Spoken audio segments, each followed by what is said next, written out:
आज हम आपके लिए लाए हैं एक बहुत ही सुंदर कृष्ण और कुम्हार की कहानी। माना जाता है इस कहानी को पढ़ने या सुनने से मनुष्य को 84 लाख योनियों से मुक्ति प्राप्त होती है। एक बार की बात है कि यशोदा मैया प्रभु श्री कृष्ण के उल्हानों से तंग आ गई थी और छड़ी लेकर श्री कृष्ण की ओर दौड़ी। जब प्रभु ने अपनी मैया को क्रोध में देखा तो वह अपना बचाव करने के लिए भागने लगे। भागते भागते श्री कृष्ण एक कुम्हार के पास पहुंचे। कुम्हार तो अपने मिट्टी के घड़े बनाने में व्यस्त था, लेकिन जैसे ही कुम्हार ने श्री कृष्ण को देखा तो वह बहुत प्रसन्न हुआ। कुम्हार जानता था कि कृष्ण साक्षात परमेश्वर है। तब प्रभु ने कुम्हार से कहा कि कुम्हार जी, आज मेरी मैया मुझ पर बहुत क्रोधित है। मैया छड़ी लेकर मेरे पीछे आ रही है, आप जल्दी से मुझे कहीं छुपा लो। तब कुम्हार ने श्री कृष्ण को एक बड़े से मटके के नीचे छिपा दिया। कुछ ही क्षणों में मैया यशोदा भी वहां आ गई और कुम्हार से पूछने लगी, क्यों रे कुम्हार, तूने मेरे कन्हैया को कहीं देखा है क्या? कुम्हार ने कह दिया, नहीं मैया, मैंने कन्हैया को नहीं देखा। श्री कृष्ण ये सब बातें बड़े से घड़े के नीचे छुपकर सुन रहे थे। मैया तो वहां से चली गई। अब प्रभु श्री कृष्ण कुम्हार से कहते हैं, कुम्हार जी, यदि मैया चली गई हो तो मुझे इस घड़े से बाहर निकालो।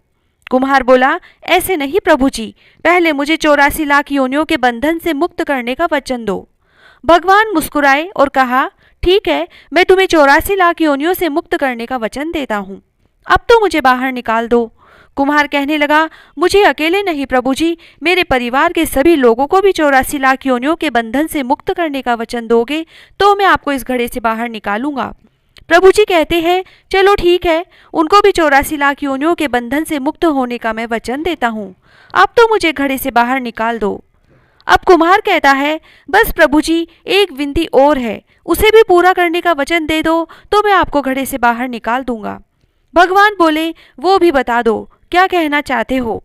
कुम्हार कहने लगा, प्रभु जी, जिस घड़े के नीचे आप छुपे हो उसकी मिट्टी मेरे बैलों के ऊपर लाद कर लाई गई है। मेरे इन बैलों को भी 84 के बंधन से मुक्त करने का वचन दो।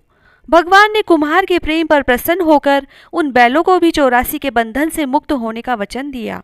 फिर प्रभु बोले, अब तो तुम्हारी सब इच्छा पूरी हो गई, अब तो मुझे घड़े से बाहर निकाल दो। तब कुम्हार कहता है, अभी नहीं भगवान, बस एक अंतिम इच्छा और है, उसे भी पूरा कर दीजिए।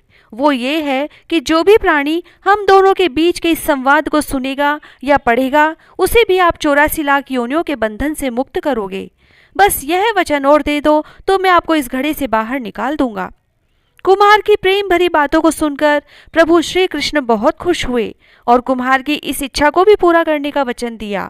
फिर कुम्हार ने बाल श्री कृष्ण को घड़े से बाहर निकाल दिया और उनके चरणों में साष्टांग प्रणाम किया। प्रभु जी के चरण धोए और चरणामृत पिया। अपनी पूरी झोपड़ी में चरणामृत का छिड़काव किया और प्रभु जी को गले लगाकर इतना रोए कि प्रभु में ही विलीन हो गए। जरा सोचकर देखिए, जो बाल श्री कृष्ण 7 कोस लंबे चौड़े गोवर्धन पर्वत को अपनी इक्वनी अंगुली पर उठा सकते हैं तो क्या वो एक घड़ा नहीं उठा सकते थे? लेकिन बिना प्रेम रिझे नहीं नटवर नंद किशोर। कोई कितने भी यज्ञ करे, अनुष्ठान करे, कितना भी दान करे, चाहे कितनी भी भक्ति करे, लेकिन जब तक मन में प्राणी मात्र के लिए प्रेम नहीं होगा, प्रभु श्री कृष्ण मिल नहीं सकते। जय श्री राधे।